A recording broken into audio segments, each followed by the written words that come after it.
এক নজরে বঙ্গবন্ধু শেখ মুজিবুর রহমান টানেল। এই টানেলটির অবস্থান কর্ণফুলী নদীর নিচে, চট্টগ্রাম সংযুক্ত। এটি ঢাকা, চট্টগ্রাম ও কক্সবাজার মহাসড়কের সাথে যুক্ত।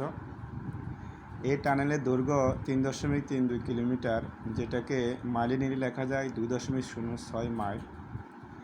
এই টানেলের প্রস্থ 10.8 মিটার। আর এই টানেলটি দক্ষিণ এশিয়ার নদী তলদেশের প্রথম ও দীর্ঘতম সড়ক সুড়ঙ্গ পথ নির্মাণ করছেন কে? এই টানেলটি বঙ্গবন্ধু টানেলটি নির্মাণ করছেন চীনা প্রতিষ্ঠান China communication and construction company. এই টানেলের অন্যান্য নাম হচ্ছে বঙ্গবন্ধু টানেল, বঙ্গবন্ধু সুড়ঙ্গ পথ আর কর্ণফুলী টানেল। আচ্ছা, এই টানেলটি কর্ণফুলী নদীর মধ্যভাগে 150 ফুট গভীরে অবস্থিত। আচ্ছা, তারপরে এই টানেলটির নির্মাণ শুরু হচ্ছে 24শে ফেব্রুয়ারি 2019 সালে।